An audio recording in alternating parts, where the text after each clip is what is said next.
प्रिय विद्यार्थियों, पिछले व्याख्यान में हमने बात की थी भारत सरकार अधिनियम 1935 की। और इस भारत सरकार अधिनियम 1935 में जो प्रावधान किए गए और जिस प्रकार का संविधान भारतीय क्षेत्र के लिए, भारतीय शासन के लिए बनाया गया, वो अपने आप में अनूठा है। और साथ ही सबसे महत्वपूर्ण बात यह है कि भारतीय शासन अधिनियम 1935 वर्तमान संविधान का मौलिक आधार और मूलभूत स्रोत है। 1935 के अधिनियमों की जो विभिन्न प्रावधान हैं, उन प्रावधानों पर विभिन्न विचारकों ने अपने विचार रखे हैं। पंडित मदन मोहन मालवीय ने कहा कि ये नया अधिनियम हम पर थोपा गया है, ये बाहर से जितना जनतांत्रिक या जनतंत्रिक दिखता है, भीतर से उतना ही खोखला है। इसी प्रकार का एक विचार सी राजगोपालाचारी ने रखा। उन्होंने कहा कि नया संविधान द्वैत शासन से भी बुरा है, अर्थात 1919 का जो अधिनियम था जिसमें प्रांतीय स्तर पर द्वैत शासन लागू किया गया था, उससे भी ये अच्छा नहीं था। दूसरी बात मोहम्मद अली जिन्ना ने कही 1935 के अधिनियम के बारे में।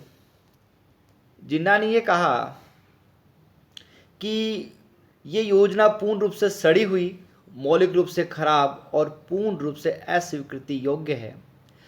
अर्थात 1935 के अधिनियम, जिसको एक तरफ तो हम भारतीय वर्तमान संविधान का मूल स्रोत बताते हैं, उसी प्रकार से उसकी आलोचना करते हैं। तो यहाँ ये समीचीन हो जाता है कि 1935 के अधिनियम की एक युक्ति युक्त व्याख्या की जाए, उसका मूल्यांकन किया जाए और ये देखा जाए कि वो कौन से प्रावधान है जिससे इतना विस्तृत और सबसे बड़ा अधिनियम होने के बावजूद 1935 की आलोचना की जाती है और साथ ही उसमें दोष ढूंढे जाते हैं। 1935 के अधिनियम के बारे में जो महत्वपूर्ण बातें हैं वो ये है कि आलोचना जिन आधारों पर की जाती है, जो बेस है, वो सबसे पहला तो ये है कि गवर्नर जनरल को 1935 के अधिनियम का शक्ति पुंज बनाया गया था। जो शक्तियाँ उसने अब तक हासिल नहीं की गई और जो नहीं दी गई थी, वो 1935 के अधिनियम के द्वारा दी गई। साथ ही अल्पसंख्यक और अन्य वर्गों को प्रतिनिधित्व दे करके या पृथक निर्वाचन क्षेत्रों का आवंटन करके भारत में पृथकतावादी अल्पसंख्यकों व सांप्रदायिक शक्तियों को बढ़ावा दिया गया। तीसरा, ये भारतीय नरेशों, जमींदारों व अन्य जो प्रतिक्रियाशील तत्व थे, उनको सम्मान दिया गया, उनको कहते हैं कि सहारा दिया गया। और चौथा जो महत्वपूर्ण आधार वो ये है कि शक्तियों का पेचीदा एवं दोषपूर्ण बंटवारा किया गया। तो इस प्रकार से हम कह सकते हैं कि ये जो आधार है, इन आधारों पर हमें 1935 के अधिनियम की व्याख्या की जानी चाहिए, व्याख्या करनी चाहिए। तो इसमें सबसे पहला बिंदु जो लेते हैं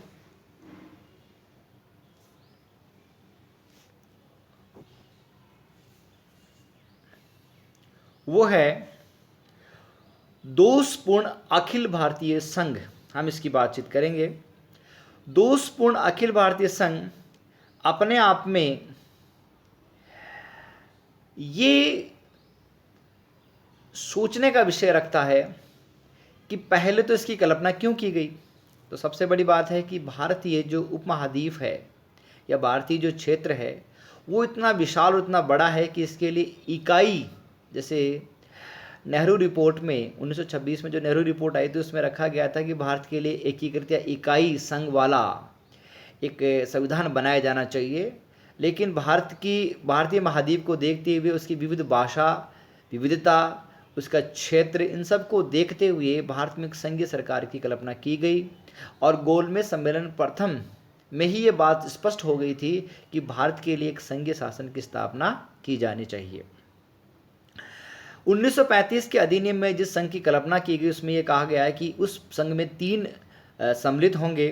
पहला ब्रिटिश प्रांत जो 11 थे, चीफ कमिश्नर जो 6 थे, और साथ में भारतीय रियासतें। इस प्रकार से तीनों लोगों को मिलकर के एक संघ बनाया जाना था। दो जो प्रथम है ब्रिटिश प्रांत और चीफ कमिश्नर, उनके लिए संघ में शामिल होना अनिवार्य था, और भारतीय रियासतों के लिए ये वैकल्पिक था। यही सबसे बड़ा दोष था कि भारतीय रियासतों को उसमें वैकल्पिक रूप से शामिल होने के लिए कहा गया। और साथ में ये कहा गया, एक जो महत्वपूर्ण शर्त इसकी वो ये थी कि जब तक आदि रियासतें या वो रियासतें जो राज्य परिषद में 104 के अनुपात में अगर 52 निर्वाचन क्षेत्रों का प्रतिनिधित्व नहीं करती, तब जब तक शामिल नहीं होगी तब तक संघ का निर्माण होना संभव नहीं है। ये आवश्यक या पूर्व शर्त थी। इस पूर्व शर्त के अनुरूप ही जब रियासतें एक प्रवेश प्रपत्र या जिसको हम कहते हैं इंस्ट्रूमेंट ऑफ एक्सेशन ये भर के देगी, उस इंस्ट्रूमेंट ऑफ एक्सेशन में ये केंद्र और रियासतों के बीच में एक अनुबंध होगा, और वो जो विभिन्न विषय हैं जिन पर आपस में बंटवारा होगा उस पर उसका वर्णन होगा। अगर आधी से अधिक रियासतें ये प्रवेश प्रपत्र भर देती है तो उसके बाद में ब्रिटिश संसद में एक दोनों सदनों में एक प्रस्ताव लाया जाएगा। उस प्रस्ताव पारित करने के बाद में ब्रिटिश क्राउन या राजा जो है वो संघ की घोषणा करेगा। इसका तात्पर्य है कि ये जो संघ है वो भारत में नहीं बनना था बल्कि ब्रिटिश संसद में बनना था, और साथ में ब्रिटिश जो प्रांत और चीफ कमिश्नरों को तो अनिवार्य किया गया, और भारतीय रियासतों को इसके लिए छूट दी गई कि उसमें शामिल हो या नहीं हो। यही इस दोषपूर्ण संघ का कहते कारण था, जिसके कारण से इसका गठन नहीं हो पाया।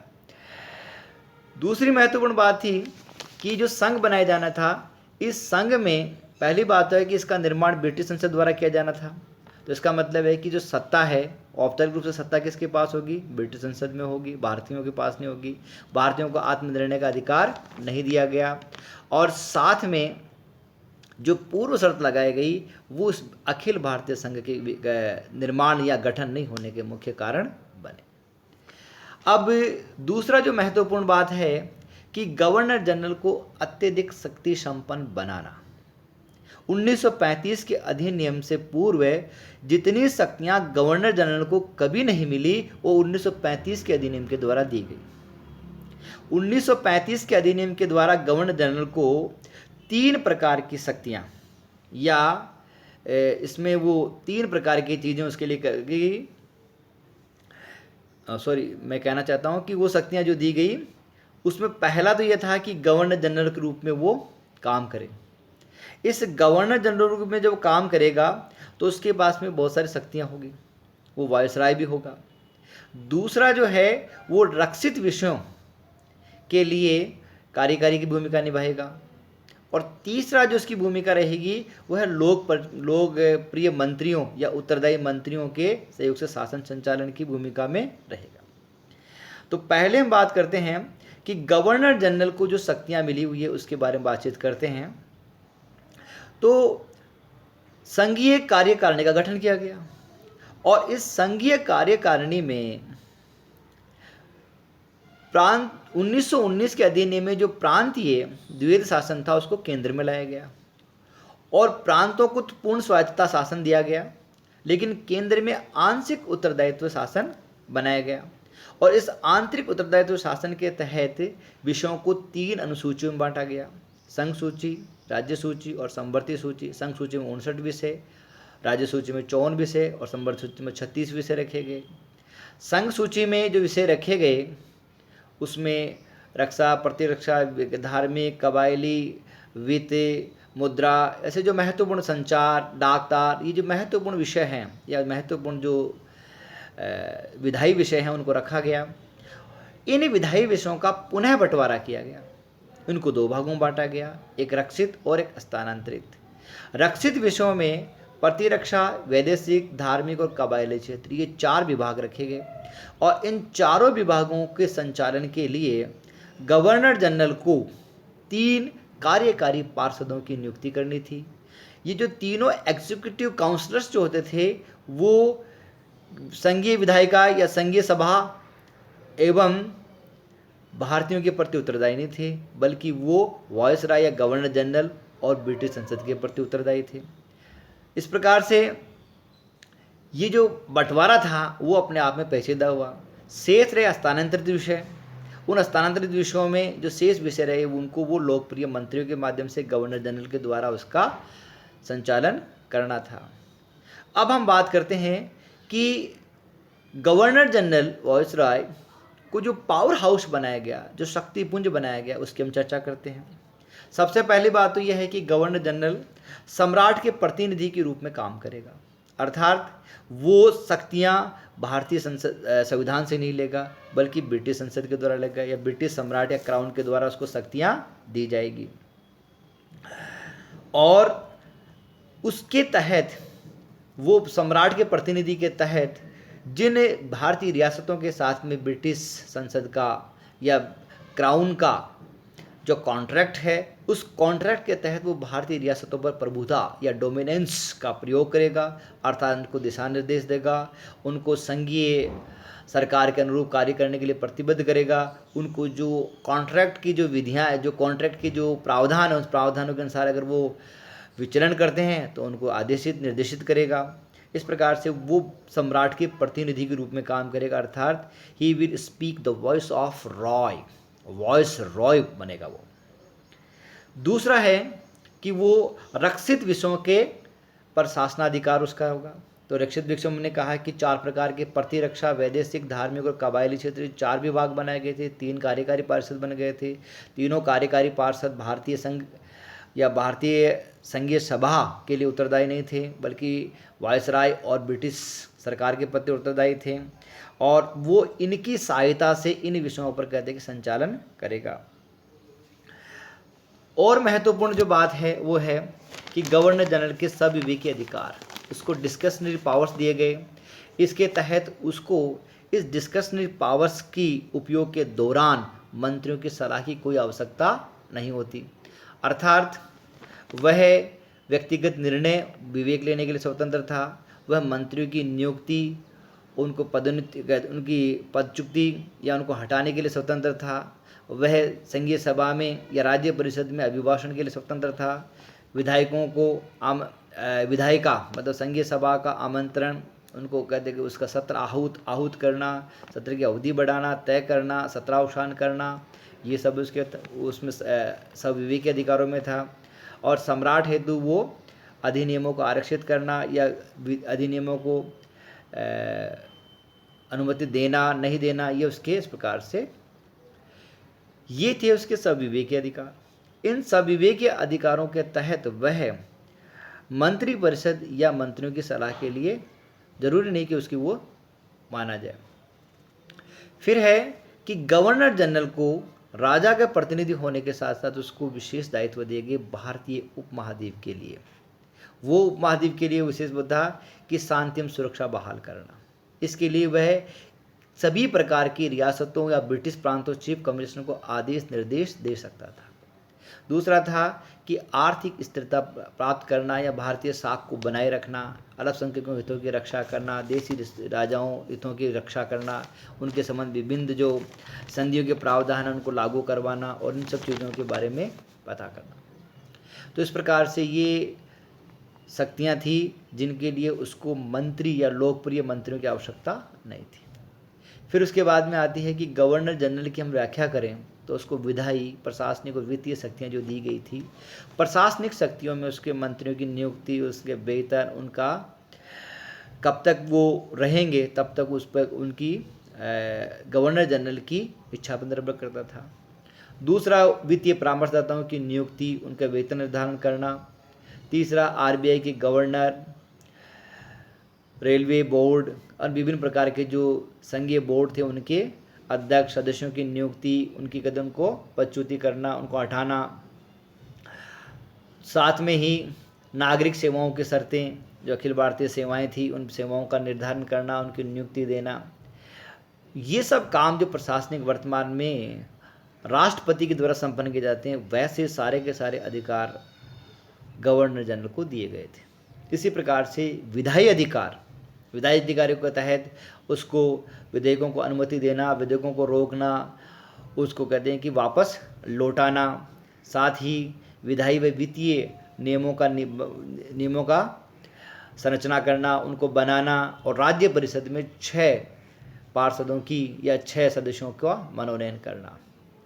साथ ही वित्तीय अधिकारों के तहत बजट का प्रस्तुति करना, पूरक बजट रखना, संघीय सभा द्वारा अनुदान मांगों को पास करवाना, अगर वो किसी मांग में कम कर दे, कटौती कर दे, तो उसको न मानते हुए भी मौलिक रूप में राज्य परिषद को भिजवाना, ऋण, टैक्सेस, कर इनमें परिवर्तन करना। तो ये सब जो है वर्तमान में जो शक्तियाँ, चाहे विधायी, प्रशासनिक और वित्तीय शक्तियाँ जो राष्ट्रपति को दी गई थी, ठीक वैसी शक्तियाँ गवर्नर जनरल को दी गई थी। साथ में गवर्नर जनरल जो था वो प्रांतीय क्षेत्र में जितने भी जो गवर्नर्स थे उनको आदेश निर्देश देने की सत्ता रखता था। उसको विशेष अधिकारों के तहत प्रांतीय, क्योंकि भारतीय सुरक्षा साख, आर्थिक क्षेत्र, आर्थिक सुरक्षा साख, इनको बनाए रखने के लिए उसको शक्तियाँ दी गई थी। तो उन शक्तियों को विवेक उपयोग करने के लिए वो प्रांतीय गवर्नर को आदेश निर्देश दे सकता था। ठीक इसके साथ ही वो पूर्व अनुमतियां दिया करता था। प्रांतीय जो विधायिकाएं थी या विधान परिषदें थी जो अधिनियम कानून बनाती थी, उसके लिए कई बार पूर्व उनको आवश्यकता होती थी पूर्व अनुमति की, तो पूर्व अनुमति भी उसके द्वारा दी जाती थी। साथ ही कुछ मामलों में जो सविवेकीय और व्यक्तिक अधिकार थे प्रांतीय गवर्नरों को, उनमें भी आदेश निर्देश वो उनको दे सकता था। इसी प्रकार से चीफ कमिश्नर दिल्ली, कुर्ग, अंडमान निकोबार, पिपलोदा, अजमेर, मेरवाड़ा, ये जो चीफ कमिश्नर थे 6, इनकी जो चीफ कमिश्नर्स की नियुक्ति करना, उनका वेतन निर्धारण करना, ये सब द्वारा की जा सकते थे। और साथ ही गवर्नर जनरल को 3 असाधारण शक्तियाँ दी गई थी। जैसे भारतीय राष्ट्रपति को विशेष या असाधारण शक्तियाँ दी गई, वैसे ही असाधारण शक्तियाँ गवर्नर जनरल को दी गई थी। अध्यादेश जारी करने की शक्ति, कि अगर उसको लगता कि संघीय सभा का अधिवेशन चल रहा हो तो मंत्रियों की सहायता से, और संघीय सभा का अधिवेशन नहीं चल रहा हो तो वो अपने विवेक से या स्वविवेक से निर्णय करने वाले क्षेत्रों में अध्यादेश जारी कर सकता था। और अध्यादेश संघीय सभा के पुनः गठन होने से 6 सप्ताह तक वो जारी रह सकता था। इसी प्रकार से नियम बनाने और लागू करने की शक्तियाँ, कि वित्तीय और विधायी नियम बनाने की शक्तियाँ उसको दी गई थी, कि वो अपने सब विवेक से उसको लगे कि नियम बनाने हैं तो बना सकता था।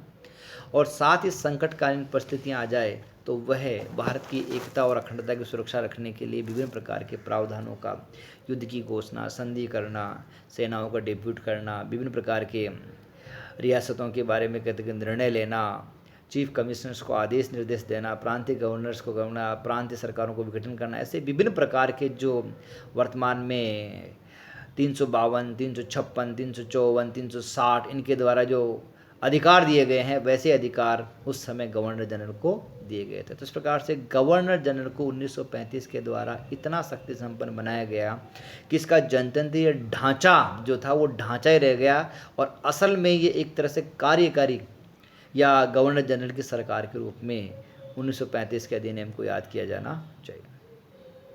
फिर है जो महत्वपूर्ण जो विषय है जिस पे बात की जाए, वो है कि संघीय विधायिका में सांप्रदायिक व अल्पसंख्यक वर्गों को अधिक प्रतिनिधित्व है।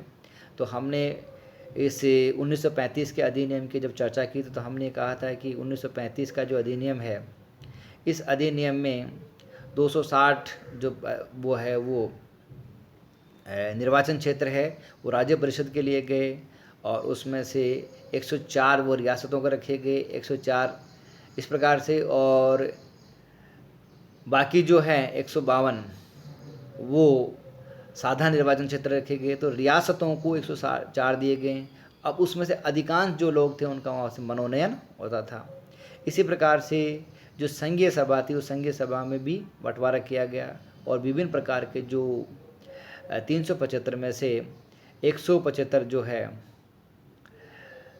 250 साधारण निर्वाचन क्षेत्रों से 175 विभिन्न वर्गों को दिए गए, जिसमें मुसलमानों को दिया गया, यूरोपियन को दिया गया, सिखों को दिया गया, व्यापारिक मंडलों को दिया गया, दलितों को दिया गया। तो इस प्रकार से इन लोगों को प्रतिनिधित्व दिया गया और इनका प्रतिनिधित्व जो था इनकी संख्या के से ज़्यादा दिया गया और उनको इस प्रकार से दिया गया है कि अल्पसंख्यक और जो सांप्रदायिक वर्ग हैं वो भारत के लिए ज़्यादा महत्वपूर्ण बजाय साधारण वर्गों के। तो इस प्रकार से ये 1935 का अधिनियम पेचीदा था। फिर एक महत्वपूर्ण बात इसमें 1935 के अधिनियम की आलोचना रूप में की जानी चाहिए कि संघीय न्यायालय के खिलाफ प्रिवी काउंसिल में अपील होना, अर्थात जो संघीय न्यायालय बनाया गया या सर्वोच्च न्यायालय की जिस कल्पना की गई उस कल्पना में कहा गया कि एक मुख्य न्यायाधीश और 2 अन्य न्यायाधीश होंगे और उनकी नियुक्ति गवर्नर जनरल द्वारा की जाएगी। अब इन गवर्नर जनरल की नियुक्ति करने के बाद इसके जो क्षेत्र हैं उसको 2 प्रकार के क्षेत्र दिए गए थे, मौलिक और अपीलीय अधिकार दिए गए थे। और मौलिक और अपीलीय अधिकार देने से संघीय जो न्यायालय है उसने अपने आप को सर्वोच्च न्यायालय के रूप में काम करना स्वीकार किया। किंतु इन सब होने के बावजूद अगर जैसे मान लीजिए कि कोई व्यक्ति सर्वोच्च न्यायालय से संतुष्ट नहीं हो, उसके निर्णय से संतुष्ट नहीं हो, तो वो ब्रिटेन स्थित प्रिवी काउंसिल में इसके लिए अपील कर सकता है। अर्थात कि भारतीय जो न्यायालय था, संघीय न्यायालय, वो अपने आप में सर्वोच्च नहीं था, उसकी सर्वोच्चता पर कहीं न कहीं ब्रिटिश अंकुश था। एक महत्वपूर्ण और जिस आधार पर कहते हैं कि 1935 के अधिनियम की मूल्यांकन किया जाना चाहिए और चर्चा की जानी चाहिए, वो था प्रांतों में द्वैध शासन समाप्त होना एवं गवर्नर को अत्यधिक शक्तियाँ देना। प्रांतों में अत्यधिक या प्रांतों में जो प्रांतीय गवर्नर थे उनको भी गवर्नर जनरल की भांति शक्तियाँ दी गई। यद्यपि प्रांतों में लोकप्रिय शासन या उत्तरदायी शासन की स्थापना की गई थी और वहाँ जो विधान परिषदें थी उन विधान परिषदों में सभी जो पद थे वो निर्वाचन से भरे जाते थे और मंत्रियों को जो बहुमत दल प्राप्त जो होता था उसको कहते हैं कि गवर्नर के द्वारा मंत्री पद दिए जाते थे और मंत्री पद देने के बाद में उसका वो किया जाता था। किंतु जिस प्रकार की संरचना हमने संघीय या केंद्र में गवर्नर जनरल की स्थिति में देखी थी, ठीक वैसी स्थिति हम प्रांतीय गवर्नरों के संबंध में भी देखते हैं। प्रांतीय गवर्नरों को भी 3 प्रकार की शक्तियां दी गई। पहली वो शक्तियां जिसमें वो उनको व्यक्तिगत निर्णय के बारे में दिया गया, तो वही जैसे मान लीजिए कि सुरक्षा और रक्षा, वित्त, मुद्रा, इनके बारे में उनको जो शक्तियां दी गई वो उसकी सविवेकीय शक्तियाँ सविवेकीय शक्तियाँ थी कि अपने हिसाब से वो कहते हैं निर्णय करें। दूसरा उसको कहते हैं कि विशेष शक्तियाँ दी गई कि उसको लगे कि प्रांत की जो शासन है वो अनुरूप नहीं चल पा रहा है संविधान के, तो वो उसको कहते हैं कि हटा देना, मंत्रियों को बर्खास्त कर देना, मंत्रिमंडल को बर्खास्त कर देना, ये शक्तियाँ उनको दी गई। और तीसरे जो प्रकार की जो उनको शक्तियाँ दी गई वो था लोकप्रिय मंत्रियों के माध्यम से कार्य करना। अब चूँकि प्रांतों में उत्तरदायी शासन था और ब्रिटिश सरकार चाहती थी कि भारतीयों में उत्तरदायित्व का विकास हो, और इन सब के बावजूद भी जो प्रांतों के शासन का जो स्वरूप था वो अपने आप में केंद्रीय स्वरूप के साथ भांति था। प्रांतीय जो गवर्नर थे वो लोकप्रिय मंत्रियों की सलाह को माने या नहीं माने उनके लिए बाध्यकारी नहीं था। दूसरा, उनकी नियुक्ति गवर्नर जनरल और ब्रिटिश संसद की अनुमति से होती थी। तो इस प्रकार से वो प्रांतीय जो विधान परिषदें थी या विधानमंडल था उसके प्रति उत्तरदायी न होकर के वो गवर्नर जनरल और ब्रिटिश संसद के प्रति उत्तरदायित्व निभाते थे।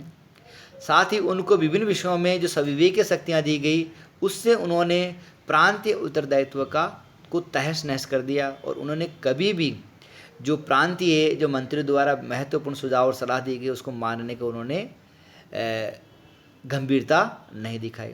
तो इस प्रकार से प्रांतीय जो गवर्नर थे उनको अत्यधिक शक्तियाँ दिए जाने के कारण से प्रांतीय उत्तरदायित्व का जो विकास था शासन का वो जिस मात्रा में या जिस संकल्पना के साथ में दिया गया था वो संपन्न नहीं हुआ। फिर साथ में विधायी विषयों का बंटवारा किया गया। इन विधायी विषयों के बंटवारे के तहत 3 प्रकार की अनुसूचियाँ बनाई गई, संघ सूची, राज्य सूची और संवर्ती सूची।